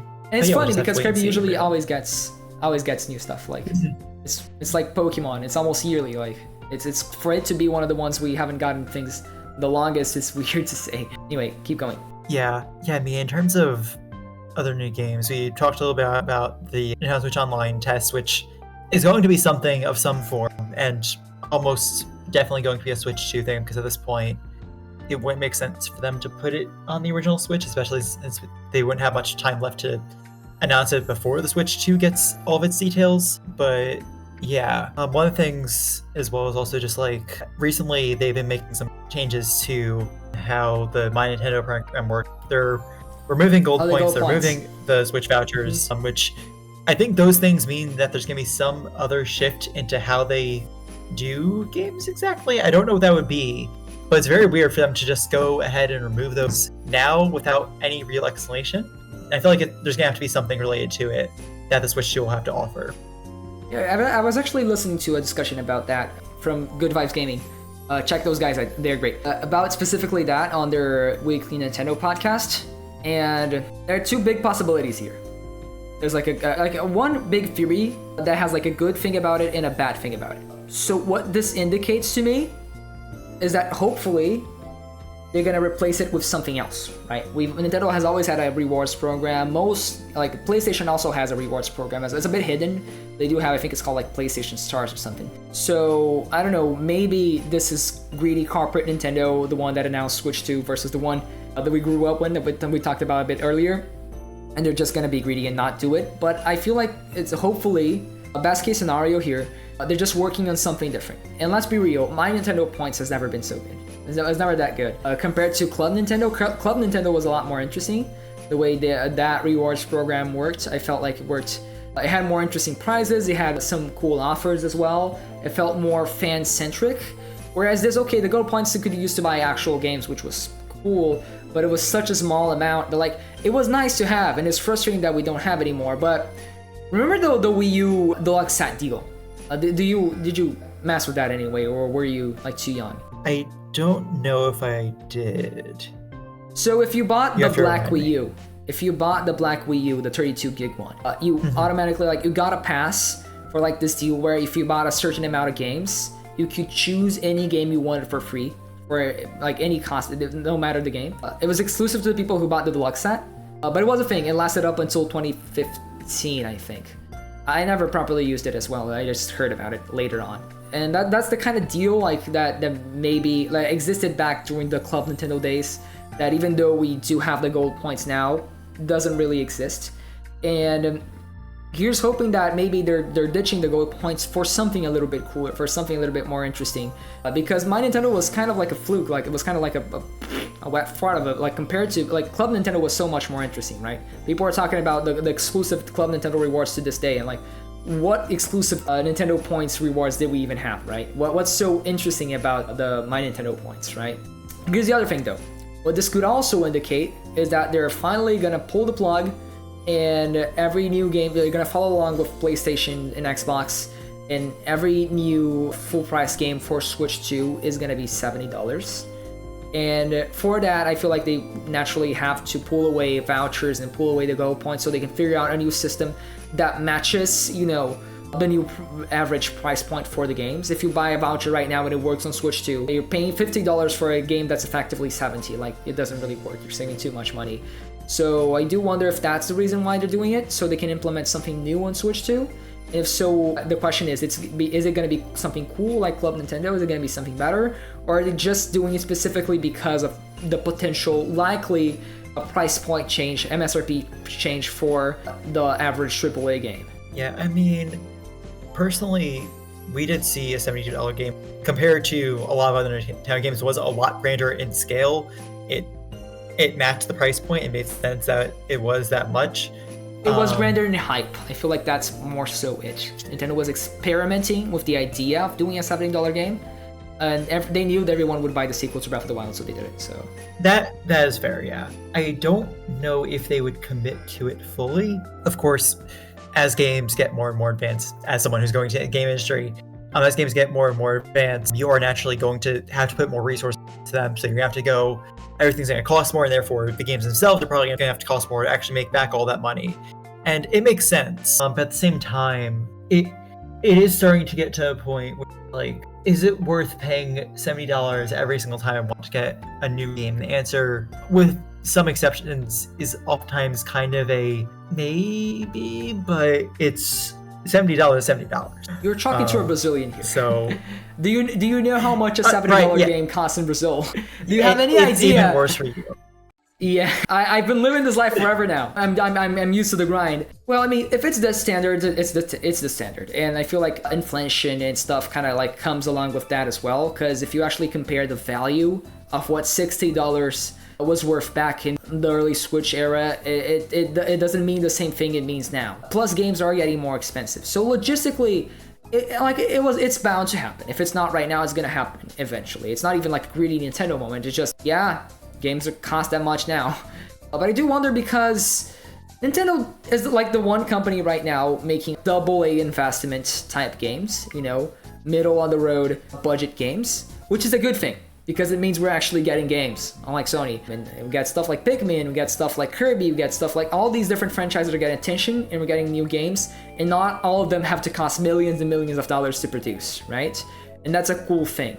But then you compare, like, okay, so Sony is charging $70 for a game that costs millions of dollars to produce. What makes Nintendo making a middle-of-the-road investment game and charging the same much for it? What justifies it, you know, like, logistically speaking? Does it make sense that this game that took millions of dollars to make costs the same as Pikmin 5 or whatever, that probably costs a lot less, even though Pikmin is probably a more fun game anyway? I think maybe the best scenario here is that they start charging $70 for some of their games, but not all of them. Like the new 3D Zelda could be, the next 3D Zelda could be like $70, because the previous one already was. But like the new 3D Mario could be $70, maybe even Mario Kart if they wanna, like the big name actual like Mario and Zelda type games, like they could be $70. But I would still appreciate if stuff like Pikmin, stuff like Kirby, stuff like, you know, these not as big in terms of budget games could still stay at a nice $60, just to make things more accessible, especially when Nintendo games already never go on sale. But that's, maybe I feel like that might be asking for too much. Right now, the way it works is that the majority of main Nintendo games end up being 60, and then all of like the side ones are 50. So if that were to be bumped up to that 70-60, that itself would be a big bump. I think it would be reasonable if it would be certain special cases where these games really did take a 70, and then the more regular standard, what we have now, good games are 60, and then the things below that are still 50, because I like having that 50 price point as well. There are some games that I feel like would still fit that price point, but a full switch to 70 is not something I guess we just gotta wait and see and hope for the best. Ultimately, I feel like at the end of the day, and I feel like being a Brazilian gamer kind of like conditions you to think like that, especially if you're like a Nintendo fan, where, oh boy, just kind of learn to accept that they're gonna charge whatever they're gonna charge, and if you can afford it, you afford it. If you can't, too bad, you know. So Nintendo decides to charge $70 for the average game now. You know, if I still want the game, I'll still buy it. You know, if I have the money to, I'll still buy it. And I mean, I can be angry about it, but I'm sure there's lots of logistics, you know, behind it and stuff that's like out of our control. Really, it's like business talk, you know. And you're just hoping it makes sense, but we are the customer. We are always gonna want to pay less for games, right? And naturally, justifiably, sometimes if the game's not worth the amount you're asking, but you know, maybe they are. Who am I to say? Like, this isn't me defending Nintendo. It's just like, I don't know what goes behind these decisions. If we already went from 50 in the Wii era to 60 and like in the Switch era to now 70, maybe. So like, I don't like it. I'm not gonna be happy about it. I'm spending more money, but I mean, maybe it's just part of like the natural state of things. You know, the flow of how money and prices work, you know. I feel like Nintendo is getting a little bit too confident lately, but following along with the rest of the industry with price points doesn't really feel like the same kind of weird confidence they had where it bothers me in other places, you know? But speaking of prices, to finish off, do you have any thoughts on how and when the Switch 2 itself will come to market? How much do you think it will cost? When do you think it will release? And what, like, if it's gonna get any different SKUs, anything about the proper release of the console itself? Do you have any thoughts and ideas about that? Predictions, perhaps? Yeah, in terms of price point, I see it probably falling somewhere between $350 and $450. More like that's just how things tend to be at this point. In terms of release date, I'm guessing with somewhere in the June to August range. Best guess, maybe a little bit later after that, but that would line up with roughly the same time spans as the original Switch had to full overview and then eventual release. So I would not be surprised if that was the case. Yeah, it's hard to say. You know, PlayStation just came out with like the $800 PS5 Pro, right? And here's Nintendo being super confident in the new console. I can totally see them doing something crazy like 500 plus if they really want to. It's gonna be ludicrously expensive for the average Brazilian either way. Like $300 was already a lot for me back in the day. I remember. It's even more now that the dollar has gone up and the Brazilian real has gone down. But that's a me thing. That doesn't matter to most of you guys. But I'm guessing they're not gonna be as, you know, ridiculously, let's say, confident as Sony was with the PS5 Pro. But I could see a decent jump in price, especially if they plan to keep the Switch 1 in market for a while. So we're still not sure how exactly that's going to work logistically. They're going to sell the new Pokemon on the Switch 1 still this year, Metroid Prime 4. They might still want to keep selling like Switch Lites and original Switches and still Switch OLEDs for a while still, and they might price drop those, I don't know. But I could see them just like doing that, like the staircase sort of thing, where like the Switch 1 base is like $300 and then the Switch OLED is $350, right? I could see them going 50 up and then going for $400 for the Switch 2. I feel like that would be somewhat reasonable, somewhat to be expected. Like, I would hope it goes like to 300, 350 and the Switch 1 like price drops. But that's Nintendo. I don't feel like they have the need to do that logistically. Like financially, it just doesn't make sense. I feel like they can very comfortably charge $400 for it, and it's like most people are gonna like understand. It's not like this ridiculous. It's more expensive, but it's not like ridiculous. Yeah, it's not $800 for upgrade version of a console. How much is the PS5 actually? The base PS5 right now. I forget, but let me check. I forget. Okay, it keeps showing me like Brazilian options. I am seeing like somewhere between $550 and $600. That seems about to be expected. Yeah, so it's still gonna be cheaper than the PS5. I could actually even see them going up to like $450 if they really want to. If they want to, like, yeah, we're still cheaper than the PS5. They can do it. Yeah, $450 is like the comfortable limit I see for them. If they go higher, I wouldn't be entirely surprised, but I'd be a little bit disappointed. Yeah, it would hurt my wallet at the very least. I would be in trouble trying to figure out how I'm gonna afford it, but I'll make it somehow. My Brazilian soul dying on the inside, realizing I'm gonna have to eat ice soup for 2 weeks to afford the Switch 2. Only 2 weeks? If I'm efficient, sure. Well, and how about like release dates? Do you think it's gonna come out like in the holiday season, maybe summer? I've seen people say summer a lot, but I do have my doubts. As I said, it'll probably be like June to August is my best guess, maybe September, but that pretty much lines up with what the time spans between everything for the original Switch was. So it feels right. It's definitely not a super standard time to release a console. The Switch 1 was March, which is even weirder.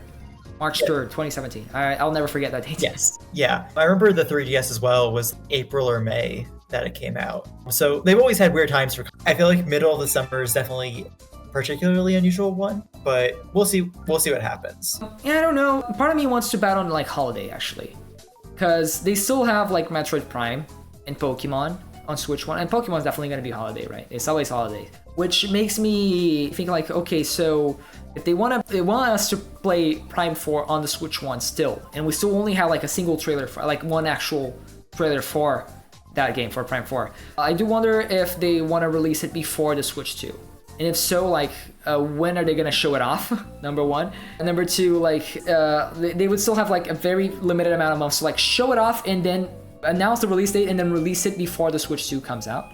Unless they want to do the cross-gen thing or cross-promotion thing where like, oh, you can play it on the Switch too if you want to. It's going to come out the same day. Because otherwise I don't see much time for it, right? And in that sense, I could see them trying to like hang on to the Switch 1 sales for for as long as they possibly can, just stretching out that console's life for as long as possible until like holiday when, you know, financially it kind of makes sense to sell your console like near Black Friday where everyone's going to be, maybe not Black Friday because they're not going to have to, they're not going to want to sell it on a discount for Black Friday, but you know, that's usually tech products tend to come out closer to the holidays. You see, look at iPhones and stuff, they usually tend to come out somewhere near like October, November time frame, more or less. Yeah, I mean, cross-gen releases aren't something unheard of for Nintendo. They've done that before. I'm trying to think.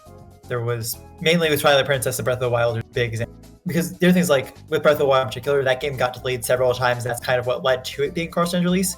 Because Metroid Prime 4 has been delayed to Infinity and beyond, it would not surprise me if, because it ended up getting delayed so much, it just turns out that, yeah, this is a cross-gen now. Enjoy that. Yeah, but maybe, I feel like they would have already announced this at this point. Or, when I say cross-gen, like, would it be cross-gen in the same way Breath of the Wild was, where there's like 2 different versions, or would it be just retro compatibility with like enhanced features for Switch 2? You know, that's another thing. I would say probably the latter, and it would be one of the main ways that they're showing all. That could make sense. Yeah, because like when you look at Metroid Prime 4 from a trailer, it is already a very great looking game. To show off the upgrades from the original Switch to the Switch 2, that would be a great selling point for it and Switch 2. Oh yeah, I could definitely see that. That's true, for sure. But then like, just in general, we don't really have a reference for it. The console is going to be like properly announced in April 2nd, and there we're probably going to see the price point and the release date and stuff. And like if like April to July and August, like that's not a long wait.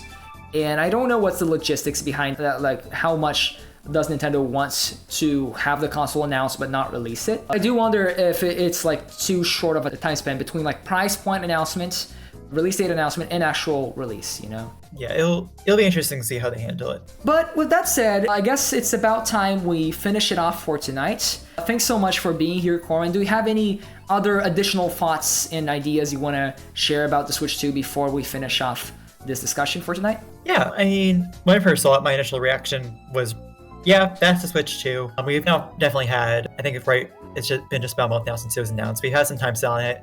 I'm definitely optimistic toward it. I think it'll be interesting to see what they do with it. It's not the most Nintendo-like thing that they have done, but I think comparing it to the original Switch, there are certainly similarities in how they're building up for it, and I think that means that during this presentation in April, we will definitely get to see a lot about what makes it special, what makes it unique, what makes it not the same failures as the Wii U and other similar consoles of Nintendo's that have underperformed because of not the best marketing in the world. And hopefully it'll break the pattern of good console, bad console they've had for a considerable amount of time now. Oh, I think we're good when it comes to that. At least I think sales-wise we're set. I think sales-wise and game quality-wise we're kind of set. Nintendo's been on a row, and whatever's slowing down we've been seeing for the last year and a half, 2 years is mostly thanks to just probably them working on Switch 2 stuff behind the scenes, right?